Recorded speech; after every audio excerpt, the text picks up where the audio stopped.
चलिए भाई, सबसे पहले पार्टनरशिप समझ लेते हैं। पार्टनरशिप होता क्या है?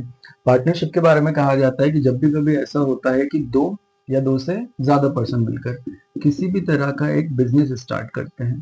ठीक है, दो या दो से ज्यादा पर्सन मिलकर कोई भी एक बिजनेस शुरू कर रहे हैं और ये डिसाइड करते हैं कि इस बिजनेस में जो भी प्रॉफिट होगा, इस प्रॉफिट को क्या किया जाएगा? डिस्ट्रीब्यूट कर लिया जाएगा।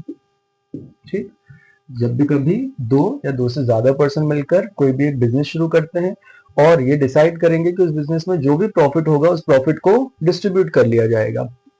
ठीक, अब ये जो प्रॉफिट है ये किस तरह से डिस्ट्रीब्यूट किया जाएगा इस बात से ज्यादा फर्क नहीं पड़ता। प्रॉफिट डिस्ट्रीब्यूट होना चाहिए, ये सबसे ज्यादा जरूरी है। ऐसा भी हो सकता है कि जितने भी पार्टनर्स हैं सब में इक्वल प्रॉफिट डिस्ट्रीब्यूट हो। ऐसा भी हो सकता है कि किसी को ज्यादा मिले किसी को कम मिले। सबसे इंपॉर्टेंट ये है कि प्रॉफिट डिस्ट्रीब्यूट होना चाहिए।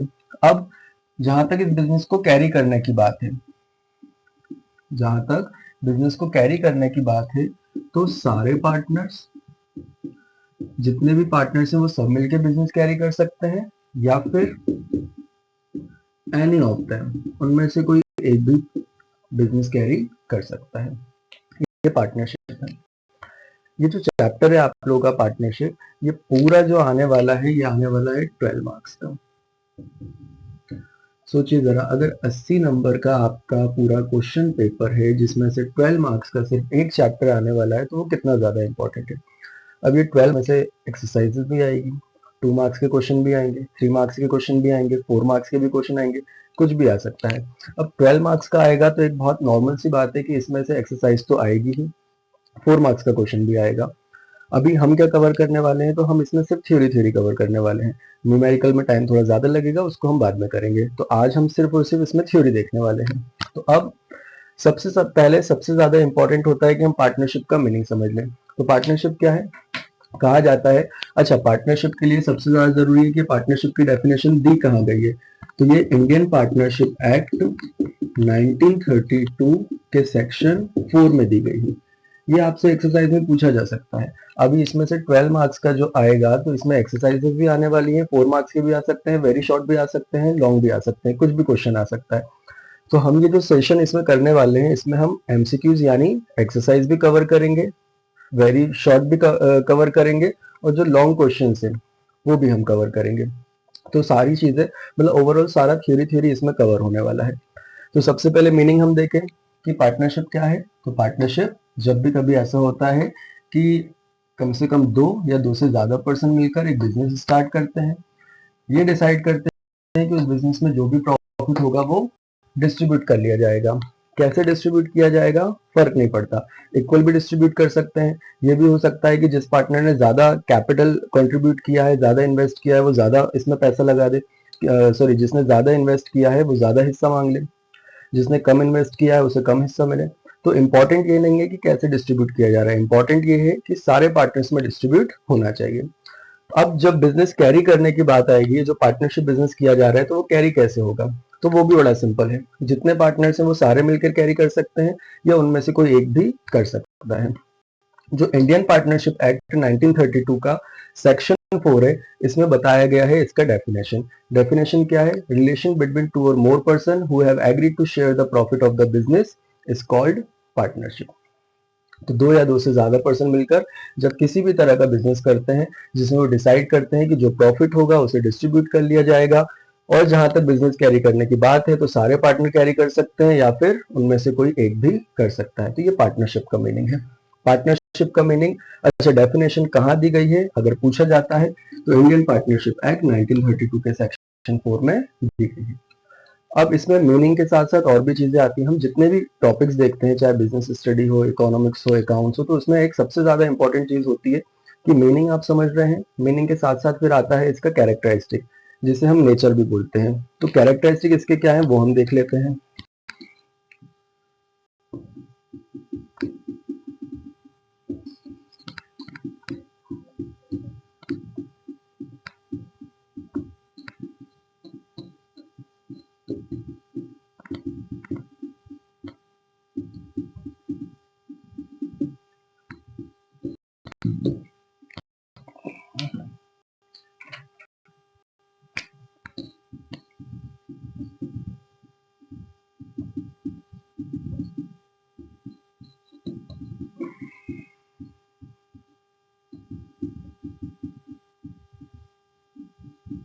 ये चार इसके कैरेक्टरिस्टिक हैं। फर्स्ट है legal agreement, profit from business, division of profit, number of partners. ये पॉइंट्स हैं, अगर एग्जाम में आता है और डिटेल भी लिखना है तो हमें इसके कैरेक्टरिस्टिक समझ लें कि क्या क्या है। फर्स्ट पॉइंट आपको दिया हुआ है लीगल एग्रीमेंट। सबसे पहले ये लीगल एग्रीमेंट होता है क्या है, बड़ी सिंपल सी बात है। जब पार्टनरशिप किया जा रहा है तो देखो, पार्टनरशिप जब हम कर रहे हैं तो इसमें मिनिमम तो होते हैं 2%, मिनिमम 2 और मोर देन 2 भी होते हैं। कितने होते हैं मैक्सिमम वो हम देखेंगे आगे, लेकिन अभी इतना याद रखिए कि कम से कम 2 या 2 से ज्यादा परसेंट रहने वाले हैं।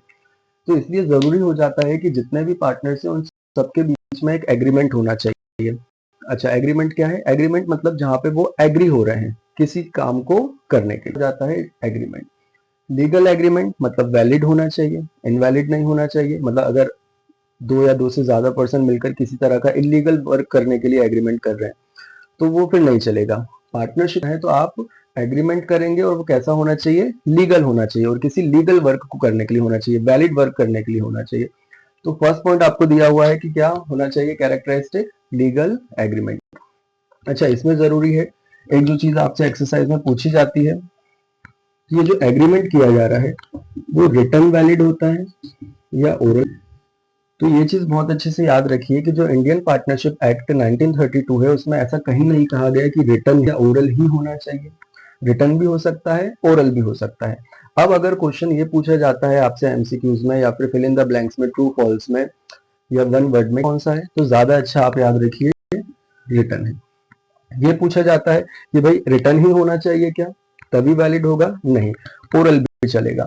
तो सबसे पहली चीज जो इंपॉर्टेंट है यानी कैरेक्टरिस्टिक पहला निकल के आता है वो क्या आता है? Legal agreement. तो जितने भी पार्टनर्स हैं उन सारे पार्टनर्स के बीच में एक लीगल एग्रीमेंट होना जरूरी है और वो या तो रिटर्न हो सकता है या फिर ओरल, दोनों हो सकता है। सेकेंड पॉइंट जो है आपका कैरेक्टरिस्टिक का वो बनता है प्रॉफिट फ्रॉम बिजनेस। जब आप पार्टनरशिप कर रहे हैं तो पार्टनरशिप कर रहे हैं तो ये बिजनेस तो है। अब पार्टनरशिप जब किया जा रहा है तो याद रखिए जो भी पार्टनरशिप में आप बिजनेस कर रहे हैं उससे प्रॉफिट अर्न होना चाहिए। There should be profit. मतलब जो आपका मेन पर्पस है वो प्रॉफिट अर्न करना होना चाहिए। अगर आप ऐसा कर रहे हैं कि प्रॉफिट अर्न नहीं कर रहे हैं, आप तो सोशल वेलफेयर के लिए काम कर रहे हैं, सोसाइटी को बेनिफिट पहुंचाने के लिए काम कर रहे हैं, तो वो पार्टनरशिप के कैटेगरी में नहीं आएगा। एक बहुत सिंपल सी बात समझ लीजिए कि जैसे मान लीजिए 5 दोस्त हैं। 5 दोस्त ने क्या किया? एक काम शुरू किया। उन्होंने क्या किया? कुछ पैसे वगैरह मिलाए और डेली शाम को खाना बनाते हैं या खाना खरीदते हैं और गरीबों को फ्री में डिस्ट्रीब्यूट करते हैं। अब ये जो काम किया जा रहा है, देखो कम से कम 2 लोग होना चाहिए, लेकिन ये तो 2 से ज्यादा है यानी 5 दोस्त हैं। अच्छा, सबके सब मिलके पैसा भी इसमें लगा ही रहे हैं, सब मिलके काम भी कर रहे हैं, लेकिन क्या ये पार्टनरशिप की कैटेगरी में आएगा? तो ये पार्टनरशिप की कैटेगरी में बिल्कुल नहीं आने वाला। क्यों? क्योंकि ये जो काम किया जा रहा है फ्री में खाना खिलाने का, ये इसका पर्पस कहीं से कहीं तक प्रॉफिट अर्न करना है।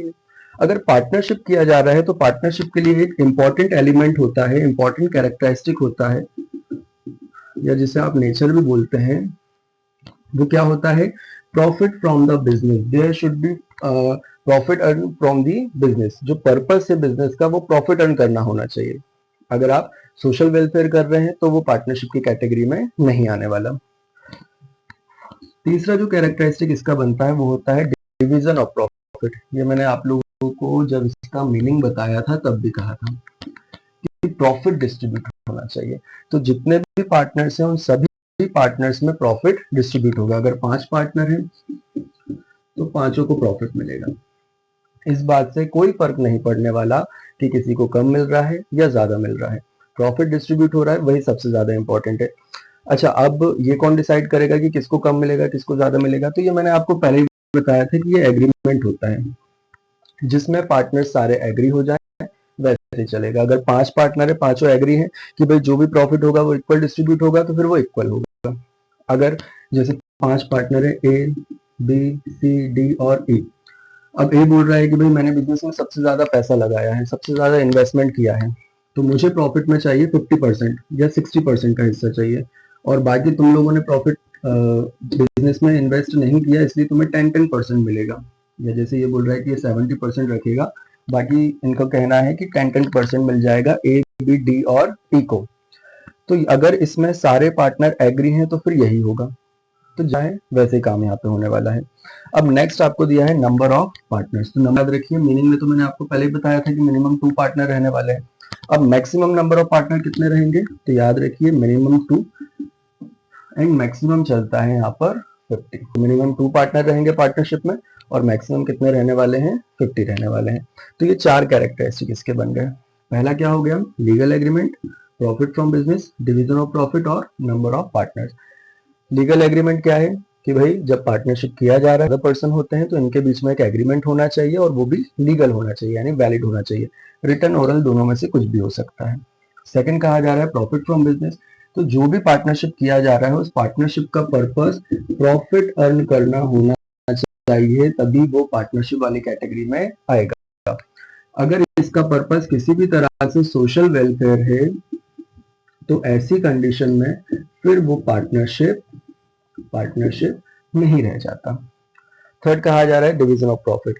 तो जो भी प्रॉफिट होगा वो सारे पार्टनर्स में डिस्ट्रीब्यूट होगा। इस बात से फर्क नहीं पड़ता कि वो इक्वल डिस्ट्रीब्यूट हो रहा है, कम ज्यादा डिस्ट्रीब्यूट हो रहा है, जैसा एग्रीमेंट है वो उस तरह से डिस्ट्रीब्यूट हो जाएगा। फोर्थ पॉइंट इसमें बनता है नंबर ऑफ पार्टनर। तो नंबर ऑफ पार्टनर मिनिमम कितने हो सकते हैं, 2, मैक्सिमम कितने हो सकते हैं, 50।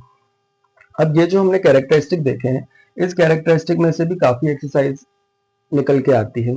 एक्सरसाइज में क्या क्या पूछा जाता है, इसमें सबसे पहली चीज एग्रीमेंट, रिटर्न ओरल दोनों हो सकता है।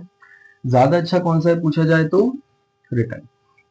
प्रॉफिट फ्रॉम बिजनेस ठीक है। डिवीजन ऑफ प्रॉफिट तो याद रखिए सारे पार्टनर्स में प्रॉफिट डिस्ट्रीब्यूट होगा। नंबर ऑफ पार्टनर तो ये भी याद रखिए मिनिमम 2 एंड मैक्सिमम 50। तो ये इसके 4 कैरेक्टरिस्टिक बनते हैं। फर्स्ट पॉइंट क्या हो गया यहाँ पर, legal agreement, profit from business, division of profit, number of partner. Legal agreement, profit from business, division of profit, number of partners.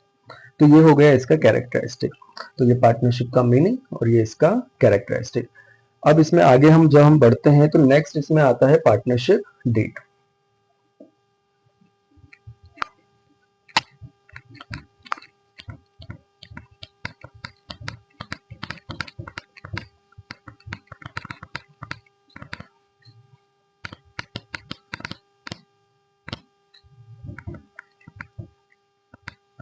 अब सबसे पहले हम ये देख लें कि भाई जो नेक्स्ट टॉपिक हम स्टार्ट कर रहे हैं जिसका नाम है पार्टनरशिप डीड।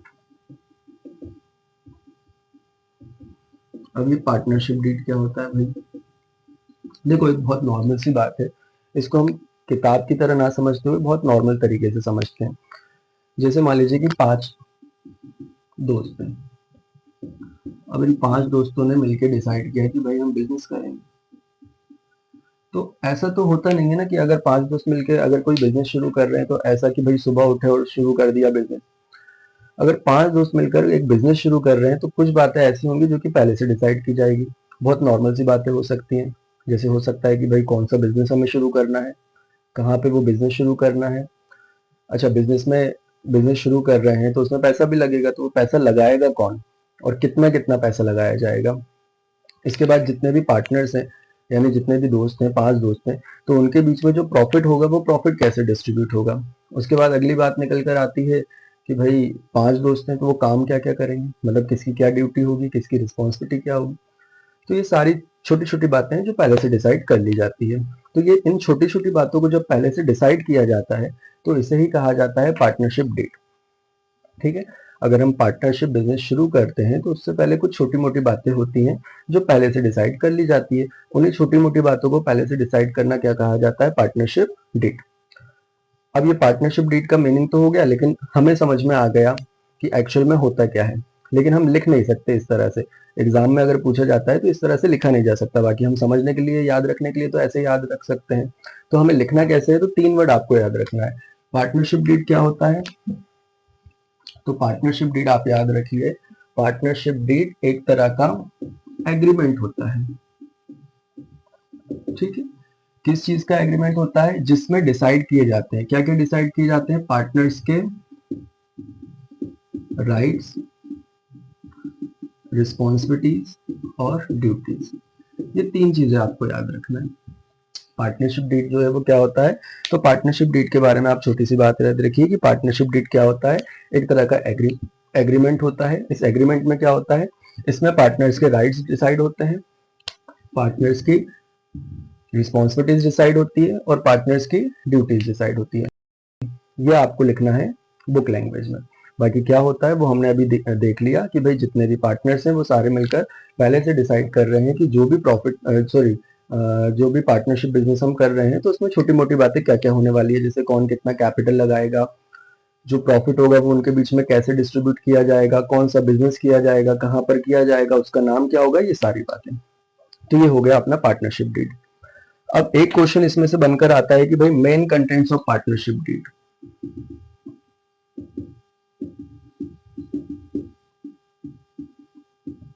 ये जो पार्टनरशिप डीड है इसमें मेनली क्या क्या बातें हम डिसाइड करेंगे।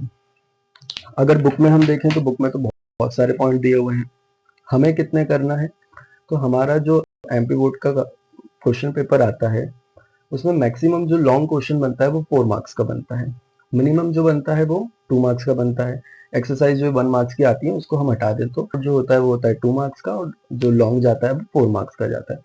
तो इसका मतलब अगर 4 मार्क्स में पूछा गया तो कम से कम आपको 4 पॉइंट लिखना है और उन्हें एक्सप्लेन करना है। 2 मार्क्स में पूछा गया तो मिनिमम 2 पॉइंट्स लिखना है और उन्हें एक्सप्लेन करना है। हम 4 पॉइंट ही देखते हैं कि अगर लॉन्ग में पूछा जाता है तो हमारे पास 4 पॉइंट्स रहेंगे, और अगर शॉर्ट में पूछा जाता है तो उसी में से 4 में से आप 2 पॉइंट्स लिख सकते हैं। अब इसमें क्या क्या है, तो पहला इसमें है name and address of the firm, second name and address of partners, third है कैपिटल ऑफ पार्टनर्स, फोर्थ है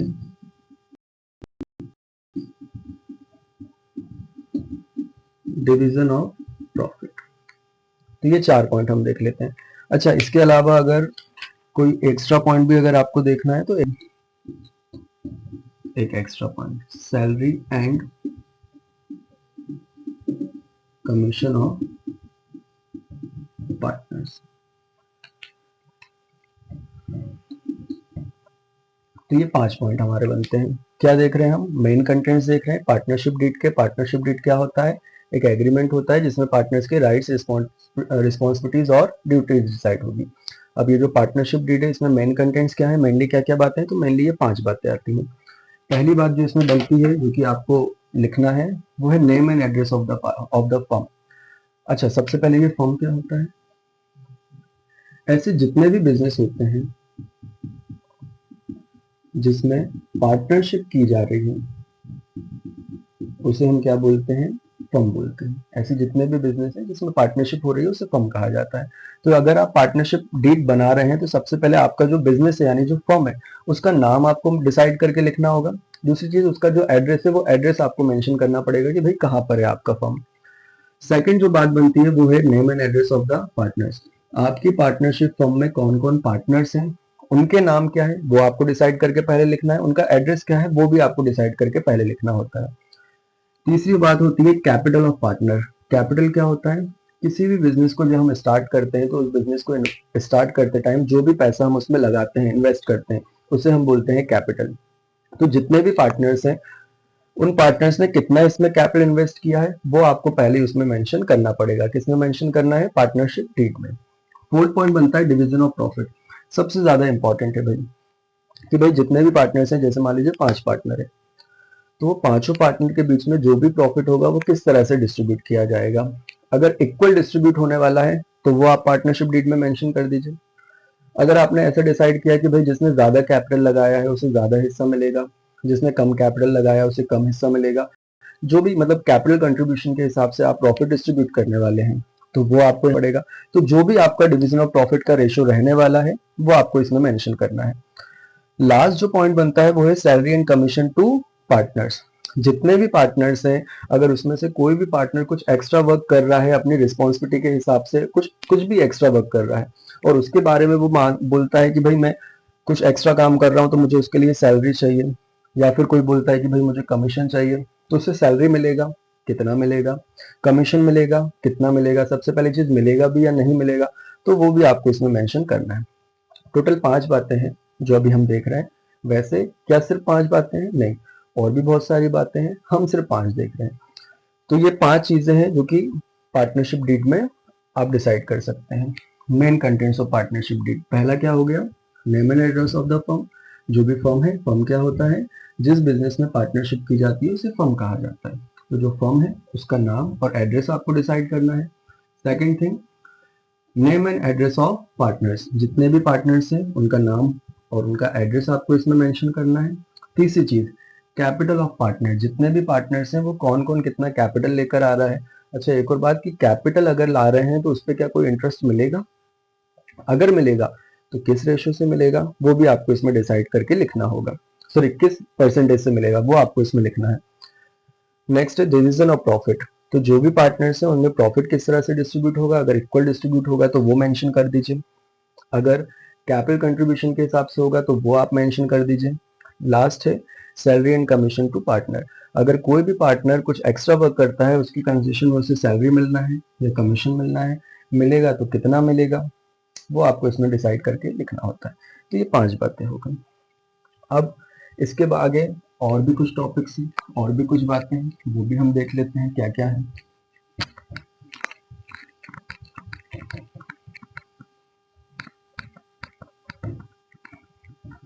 देखो, ये तो वो बातें हो गई कि जब आपने पार्टनरशिप डीड बनाया है तो उसमें मेनली ये बातें डिसाइड की जाती हैं। एक सिचुएशन वो भी होती है जब आपने पार्टनरशिप डीड बनाया ही नहीं और आपने क्या किया, बिजनेस शुरू कर दिया। 5 दोस्त हैं, 5 दोस्तों ने पहले कुछ डिसाइड ही नहीं किया कि कैसे प्रॉफिट डिस्ट्रीब्यूट करना है, कौन कितना पैसा लाने वाला है, कैपिटल, उस पर इंटरेस्ट चार्ज होगा कितना चार्ज होगा, ये बातें डिसाइड ही नहीं की।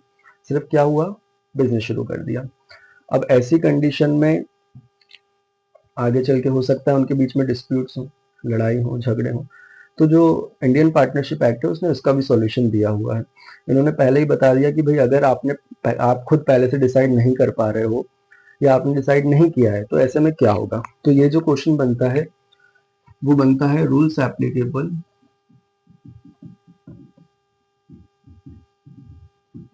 इन the absence of partnership deed. Partnership deed के एब्सेंस में क्या क्या रूल्स एप्लीकेबल होने वाले हैं वो हम देख रहे हैं। अच्छा, ये जो रूल्स हैं, rules applicable in the absence of partnership deed, ये 2 टाइप्स के हैं। इसको 2 तरह से डिवाइड इन्होंने किया हुआ है। एक है जनरल रूल्स और एक है अकाउंटिंग। तो ये 2 हैं। तो जनरल में भी वैसे तो बहुत सारे पॉइंट्स हैं, हम कोई 4 या 5 देखेंगे। अकाउंटिंग में भी बहुत सारे हैं, हम कोई 4 या 5 देखेंगे। तो जनरल के क्या क्या रूल बनते हैं? पहला इसमें बनता है बिजनेस ऑपरेशन।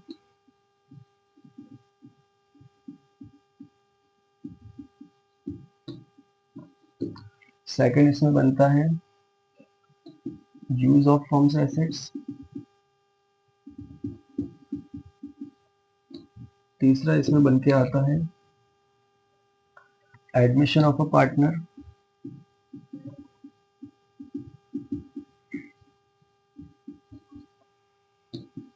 फोर्थ इसमें बनता है रिटायरमेंट ऑफ अ पार्टनर।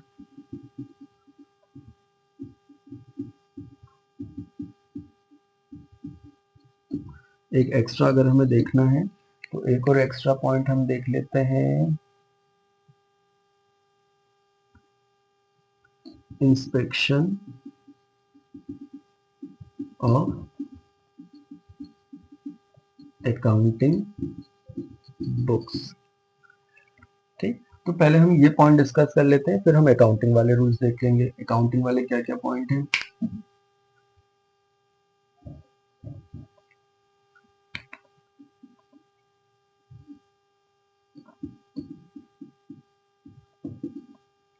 पहले हम ये डिस्कस करते हैं। सबसे पहला है बिजनेस ऑपरेशन।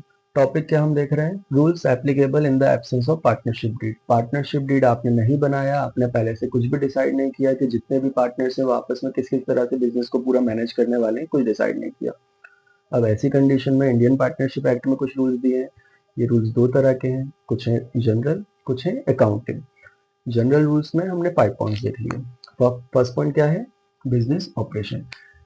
ये बिजनेस ऑपरेशन क्या है? तो बिजनेस ऑपरेशन के बारे में कहा गया है कि जितने भी पार्टनर्स हैं वो सारे के सारे पार्टनर्स मिलकर, यानी all partners can carry the business, वो सारे के सारे पार्टनर मिलकर बिजनेस कैरी कर सकते हैं। इसका मतलब 5 पार्टनर हैं तो पांचों के पांचों बिजनेस कैरी कर सकते हैं।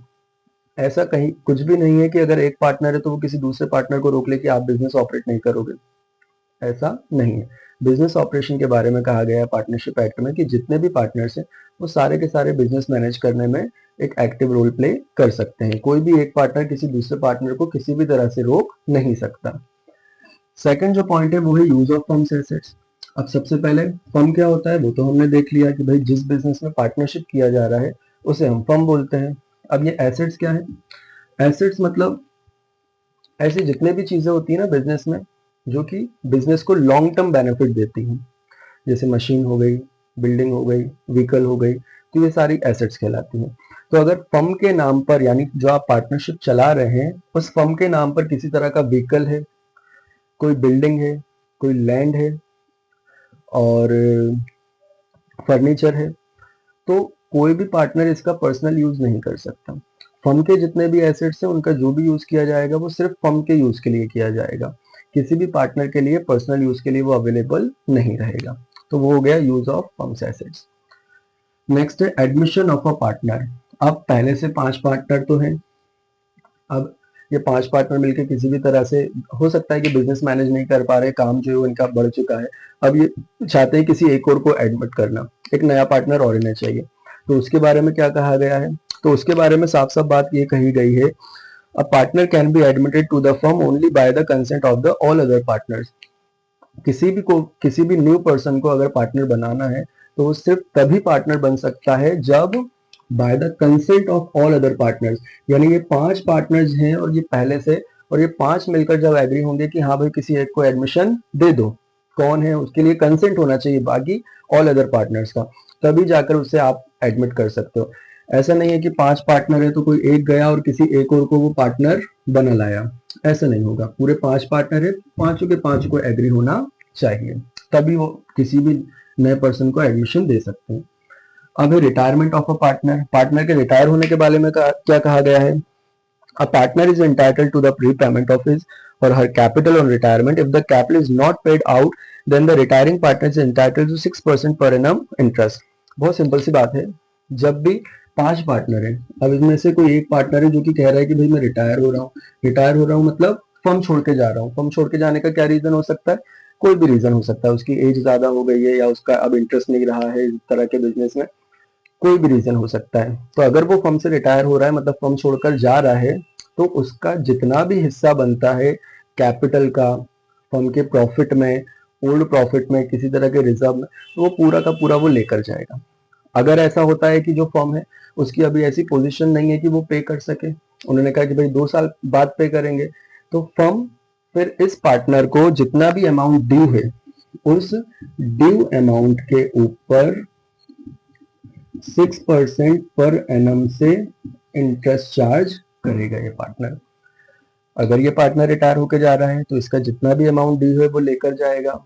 अगर फर्म की अभी कैपेसिटी नहीं है पे करने की, फर्म ने कहा कि 2 साल बाद पे करेंगे या थोड़ा थोड़ा करके पे करेंगे, कुछ भी है, तो वो पार्टनर जो भी अमाउंट ड्यू है उस पर 6% पर एनम से इंटरेस्ट चार्ज कर सकता है। अब 4 पॉइंट हमने देख लिए। फर्स्ट हो गया बिजनेस ऑपरेशन। तो बिजनेस ऑपरेशन क्या? सारे पार्टनर मिलकर बिजनेस कैरी कर सकते हैं, वही कोई भी एक पार्टनर किसी दूसरे पार्टनर को रोक नहीं सकता। यूज ऑफ फर्म एसेट्स, जो भी फर्म के एसेट्स हैं वो सिर्फ और सिर्फ फर्म के लिए ही यूज किए जाएंगे, कोई भी पार्टनर अपने पर्सनल यूज के लिए, प्राइवेट यूज के लिए उन्हें नहीं यूज करेगा। एडमिशन ऑफ अ पार्टनर, तो जितना अगर कोई नया पार्टनर आता है तो वो सिर्फ एडमिशन तभी हो सकता है जब bye the consent of all other partner, जबकि बाकी सारे पार्टनर्स उसके लिए एग्री हों। उसके बाद रिटायरमेंट ऑफ अ पार्टनर, अगर कोई भी पार्टनर रिटायर होता है तो उसका जो भी अमाउंट ड्यू है कैपिटल में, प्रॉफिट में, जहां जहां उसका हिस्सा है वो सारा लेकर जाएगा।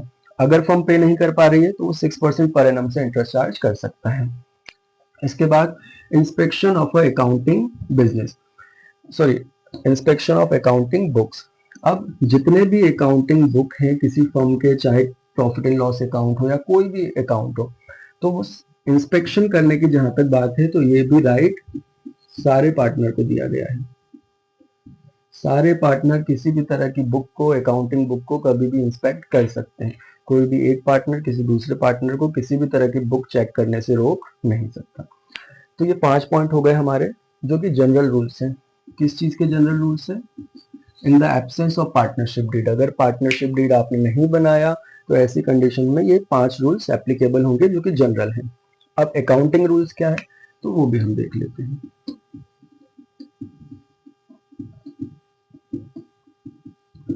अकाउंटिंग रूल्स में आपको फर्स्ट दिया है डिवीजन ऑफ प्रॉफिट, सेकंड है इंटरेस्ट ऑन कैपिटल, थर्ड है इंटरेस्ट ऑन ड्राइंग,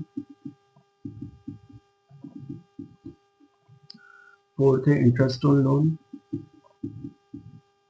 और फिफ्थ है सैलरी और अदर रेम्युनरेशन। ये जो रूल्स हैं अकाउंटिंग रूल्स, ये ऐसे रूल्स हैं जिसमें से एक्सरसाइज यानी MCQs, fill in the blanks, ये बन के आने की पॉसिबिलिटी बहुत ज्यादा है। तो ये बहुत ध्यान से समझिए। ये लॉन्ग क्वेश्चन के हिसाब से, शॉर्ट के हिसाब से तो इम्पोर्टेंट है ही, साथ में जो एमसीक्यूज आते हैं, fill in the blanks, true false, one word matchup, तो ये उनके पॉइंट ऑफ व्यू से भी बड़ा इंपॉर्टेंट रहने वाला है। ठीक, सबसे पहले अकाउंटिंग रूल फर्स्ट क्या है? Division of profit. क्या देख रहे हैं हम? Rules applicable in the absence of partnership deed. जितने भी पार्टनर्स हैं उन्होंने पहले से कुछ भी डिसाइड नहीं किया है। अब क्या होगा? तो पहला कहा जा रहा है division of profit. Division of profit को लेकर, प्रॉफिट को डिवाइड करने को लेकर हो सकता है कि डिस्प्यूट हो, पहले से तो डिसाइड किया नहीं। अब अगर किसी भी तरह का झगड़ा होगा तो पार्टनरशिप डीड ने क्या किया है? पार्टनरशिप डीड ने सिंपल सी बात की है कि जो भी प्रॉफिट होगा, ये सारा का सारा प्रॉफिट जितने भी पार्टनर्स हैं उनके बीच में इक्वल डिस्ट्रीब्यूट होगा। 5 पार्टनर है, सबको 20-20-20% मिल जाएगा। 4 पार्टनर है, 25-25-25-25 मिल जाएगा। तो जितने भी पार्टनर्स हैं उनके बीच में जो भी प्रॉफिट होगा वो इक्वल डिस्ट्रीब्यूट होगा। सेकंड है इंटरेस्ट ऑन कैपिटल। कैपिटल क्या होता है ये हम इससे पहले समझ चुके हैं, एक बार फिर से मैं बता देता हूँ। जब कोई भी बिजनेस शुरू किया जाता है और उसमें हम किसी भी तरह का पैसा इन्वेस्ट करते हैं तो उसे हम बोलते हैं कैपिटल। 5 पार्टनर है, 3 पार्टनर ऐसे हैं जिन्होंने कैपिटल इन्वेस्ट किया है, दोनों इन्वेस्ट नहीं किया। अब जिन्होंने कैपिटल इन्वेस्ट किया उनका कहना है कि भाई हमें 10% इंटरेस्ट दो, कैपिटल के ऊपर हमने पैसा लगाया। बाकी के जो 2 पार्टनर है, हो सकता है वो इसके अगेंस्ट जाए, वो बोले कि नहीं, नहीं देना है कैपिटल पे इंटरेस्ट। अब इसको लेके क्या होगा? तो इसको लेकर पार्टनरशिप एक्ट में, इंडियन पार्टनरशिप एक्ट में साफ साफ मना किया गया है। जितने भी पार्टनर्स हैं, अगर वो कोई भी कैपिटल इन्वेस्ट करते हैं तो उस पर किसी भी तरह का इंटरेस्ट चार्ज नहीं होने वाला है। इंटरेस्ट ऑन ड्राइंग के बारे में क्या कहा गया है? तो सबसे पहले देख लें हम कि ड्राइंग क्या होता है। भाई ड्राइंग होता है जब बिजनेस में से बिजनेसमैन अपने पर्सनल यूज के लिए कोई भी चीज निकाल ले तो उसे हम ड्राइंग बोलते हैं।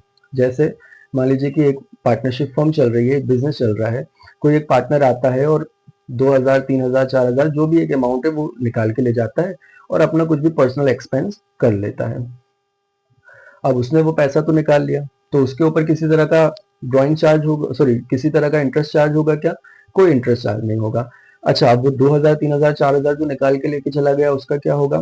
तो वो उसके प्रॉफिट में से कट कर लिया जाएगा, या तो वो फर्म को रिटर्न करे या फिर उसके प्रॉफिट में से वो पैसा माइनस कर लिया जाएगा। जैसे प्रॉफिट में मान लीजिए उसका हिस्सा आ रहा है 10,000 रुपए और 2000 रुपए वो ड्राइंग कर चुका है, पहले ही निकाल चुका है अपने पर्सनल यूज के लिए, तो अब उसको मिलेगा कितना? 8000। ठीक है, ये बात की बात है। हमें ये देखना है कि क्या ऐसे अमाउंट पे यानी ड्राइंग पे किसी तरह का इंटरेस्ट चार्ज होता है? तो नहीं भाई, इस पे भी कोई भी इंटरेस्ट चार्ज नहीं होता है। नेक्स्ट है इंटरेस्ट ऑन लोन। अगर कोई भी पार्टनर फर्म को किसी भी तरह का लोन देता है तो उस लोन के ऊपर 6% पर एनम से इंटरेस्ट चार्ज होने वाला है। ये बहुत ज्यादा इंपॉर्टेंट पॉइंट है क्योंकि ये कई बार एमसीक्यूज में पूछा जा चुका है। तो याद रखिएगा कि अगर किसी भी पार्टनर ने किसी भी तरह का लोन दिया है तो उस लोन पे इंटरेस्ट चार्ज होगा कितना? 6% पर एनम से। कई बार ऐसा होता है कि 4 ऑप्शन आपको दिए होते हैं, तो 4 ऑप्शन जो दिए हुए हैं, जैसे मान लीजिए इस तरह से ऑप्शन आपको दिए हुए हैं। ए दिया हुआ है भाई 5%, बी ऑप्शन दिया हुआ है इन्होंने 7% और सी ऑप्शन दिया है 6% पर एनम और डी ऑप्शन दिया हुआ है 6%। तो इस तरह से भी आ सकता है। तो ऐसी कंडीशन में आप याद रखिएगा कि जो आपका सही आंसर होने वाला है वो 6% पर एनम होने वाला है। अकेला 6% नहीं चलेगा, 6% पर एनम रहेगा। कई बार ऐसा होता है कि फिल इन द ब्लैंक्स में पूछ लिया गया, अब बच्चों को सिर्फ 6% याद होता है, तो वो क्या करते हैं, जो भी ब्लैंक दिया हुआ है उसमें सिर्फ 6% लिख कर आ जाते हैं, तो ये गड़बड़ हो जाएगा भैया, आपको 6% पर एनम दोनों मेंशन करना है। ठीक, इसके बाद नेक्स्ट पॉइंट आपका बनता है सैलरी और अदर रेम्युनरेशन। अब ये अदर रेम्युनरेशन क्या है? अदर रेम्युनरेशन मतलब किसी तरह का कमीशन वगैरह।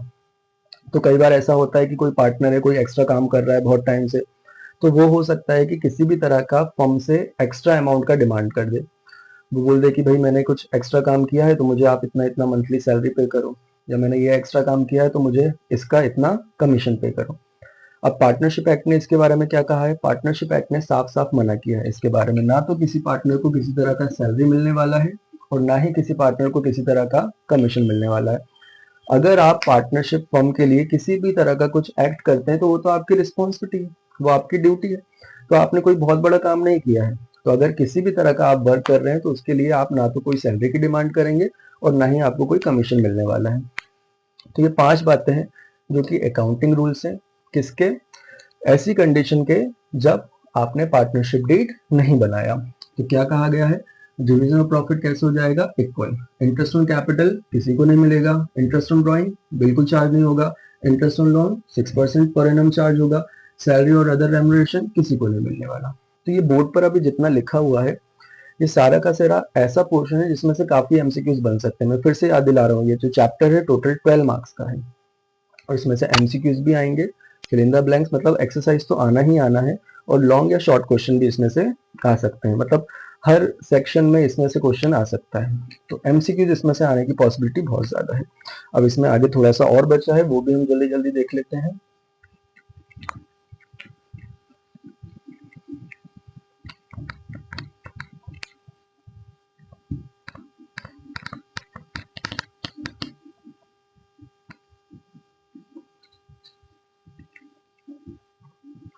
नेक्स्ट क्वेश्चन, और एक बहुत छोटा सा क्वेश्चन है जो इसमें से बनकर आता है, वो है who may be a partner in partnership firm. Partnership firm में कौन पार्टनर हो सकता है? जब एक पार्टनरशिप फर्म आप शुरू कर रहे हैं, पार्टनरशिप बिजनेस शुरू कर रहे हैं, आप किसी को पार्टनर बनाना चाहते हैं, तो उसकी कंडीशन क्या है? 3 कंडीशन है, सिर्फ बहुत छोटा सा है। सबसे पहले उसका एज मिनिमम 18 ईयर होना चाहिए, कम से कम 18 साल का होना चाहिए ताकि वो कॉन्टेक्ट तो कर सके। सेकेंड पॉइंट, साउंड माइंड होना चाहिए। साउंड माइंड मतलब उसकी मानसिक स्थिति सही होना चाहिए, किसी भी तरह से मेंटली डिस्टर्ब नहीं होना चाहिए। और तीसरा पॉइंट है आपका, किसी भी तरह से कोर्ट ने उसे इनकैपेबल डिक्लेयर ना किया हो। ये थोड़ा सा उलझा हुआ पॉइंट लगता है बच्चों को, ये तो बड़ा सिंपल ही समझ में जाता है कि भाई 18 ईयर एज होना चाहिए, साउंड माइंड होना चाहिए। थर्ड पॉइंट को थोड़ा सा लेकर कंफ्यूजन रहता है। बुक में क्या बात कही गई है? कहा जा रहा है he or she must not have been declared incapable for agreement or contract by the court or law। Law ने, किसी भी कंट्री के लॉ ने या फिर कोर्ट ने उस पर्सन को इनकैपेबल डिक्लेयर ना किया हो एग्रीमेंट करने के लिए या कॉन्ट्रैक्ट करने के लिए। तो सबसे पहले हम देख लेंगे इनकैपेबल डिक्लेयर करना होता क्या है। कुछ कैटेगरी में आने वाले ऐसे लोग होते हैं, जैसे मान लीजिए किसी पर्सन को इंसॉल्वेंट डिक्लेयर किया है, कोई पर्सन है जिसे इंसॉल्वेंट डिक्लेयर किया गया है, तो वो किसी भी तरह के एग्रीमेंट या कॉन्ट्रैक्ट करने के लिए कैपेबल नहीं है, वो इनकैपेबल हो जाता है। इसी तरह मान लीजिए कि कोई एक कंट्री है पर्टिकुलर, जिस कंट्री के साथ हमारा किसी भी तरह का वॉर चल रहा है, किसी भी तरह का लड़ाई चल रहा है, ठीक है, वॉर डिक्लेयर हो चुका है। तो अब इस कंट्री का कोई भी पर्सन जो है वो हमारे साथ किसी भी तरह का एग्रीमेंट या कॉन्ट्रैक्ट नहीं कर सकता, अगर करता है तो वो वैलिड नहीं रहेगा। तो ऐसे किसी भी कंट्री के पर्सन के साथ हम पार्टनरशिप नहीं कर पाएंगे जिसके साथ हमारा वॉर डिक्लेयर हो चुका है। तो ये 3 बातें हैं बस। पहले क्या हो गई कि उसका एज 18 ईयर होना चाहिए, सेकंड क्या हो गया, साउंड माइंड होना चाहिए, और थर्ड क्या हो गया, किसी भी कोर्ट ने उसे इनकैपेबल डिक्लेयर ना किया हो। बस ये 3 बातें। एक लास्ट क्वेश्चन इसमें से बचा हुआ है जो कि मोस्ट इंपॉर्टेंट है, वो भी हम देख लेते हैं।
देखो क्वेश्चन क्या है हमारा, ये मोस्ट इंपॉर्टेंट क्वेश्चन है, इसमें से भी एक्सरसाइज आती है बनकर।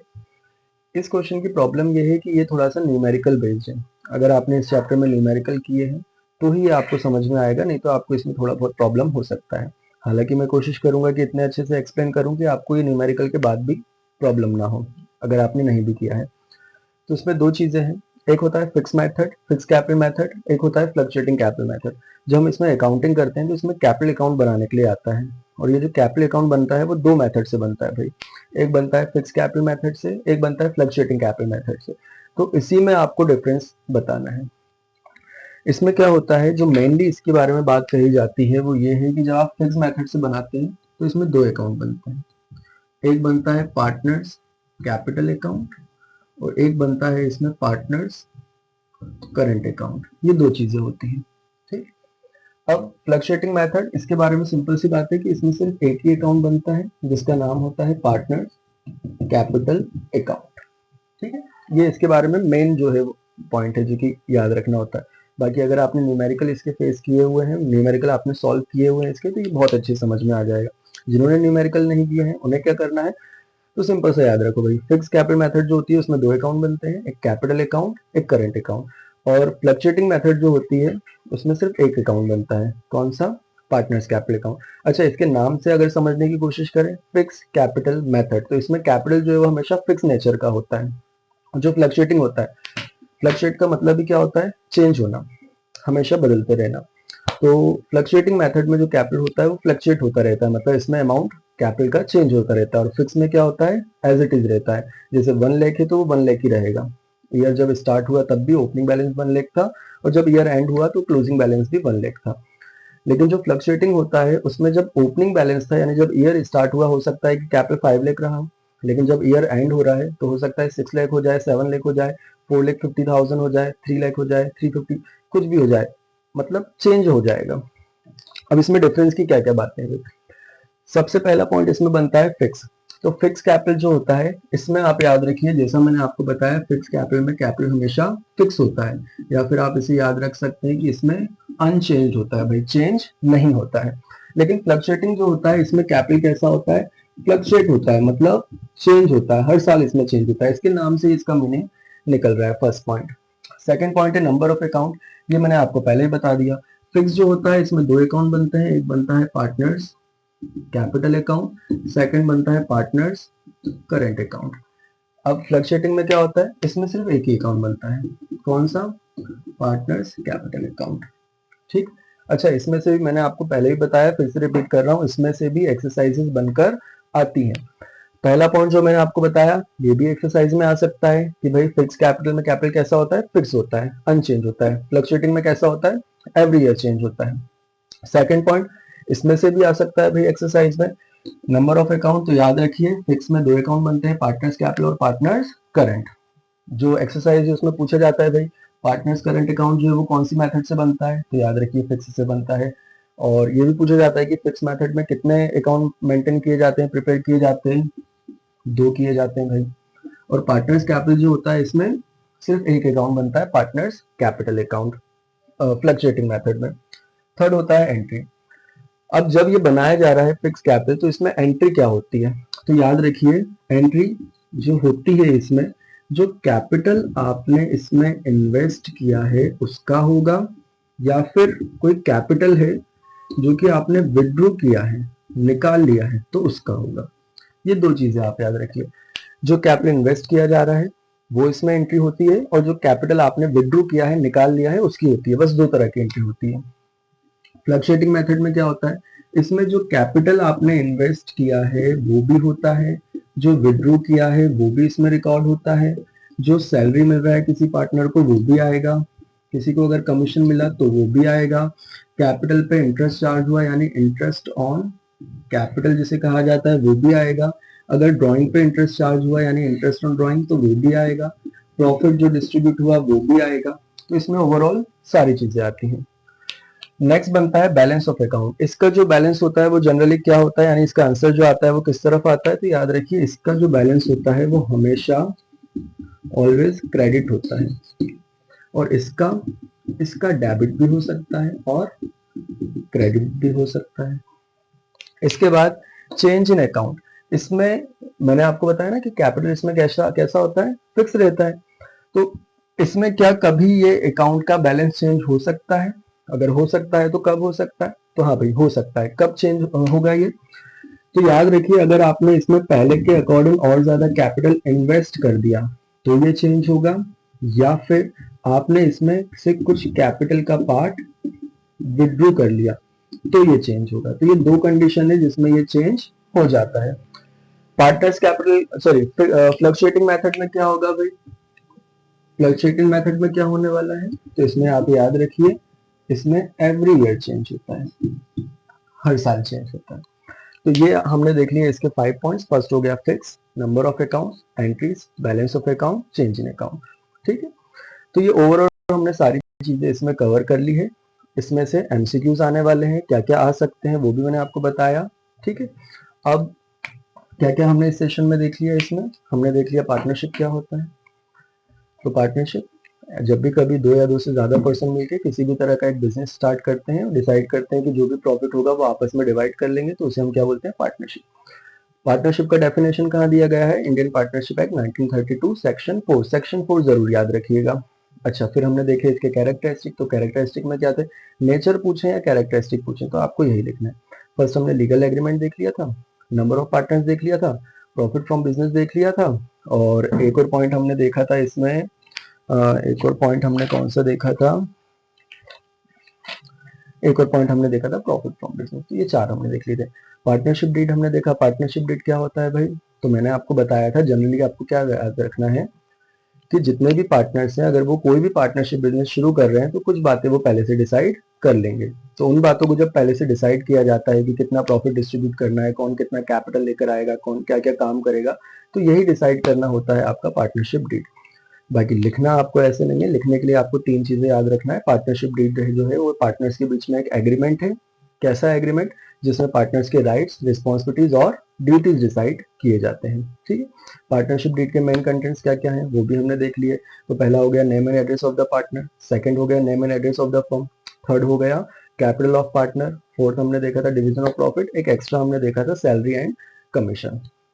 फिर हमने देखा rules applicable in the absence of partnership deed. Partnership deed आपने नहीं बनाया तो कौन से रूल्स एप्लीकेबल होते हैं? दो तरह के होते हैं, जनरल रूल्स होते हैं और अकाउंटिंग रूल्स होते हैं। तो वो हमने देख लिए थे। Who may be a partner, कौन पार्टनर हो सकता है? तीन हमने देखा था। 18 ईयर एज होना चाहिए, फिर साउंड माइंड होना चाहिए, और फिर थर्ड, किसी भी कोर्ट ने उसे इनकैपेबल डिक्लेयर ना किया हो। ठीक है, इसके बाद अगला जो हमने देखा था वो हमने देखा क्या? ये डिफरेंस। तो ये ओवरऑल हमने जितना भी इसमें से इंपॉर्टेंट पार्ट है वो हमने देख लिया। ये 12 मार्क्स का चैप्टर आएगा, बहुत ज्यादा इंपॉर्टेंट है, तो इसको जरूर कर लिए। बाकी नेक्स्ट सेशन में मिलते हैं, आगे के चैप्टर्स हम उसमें डिस्कस करेंगे।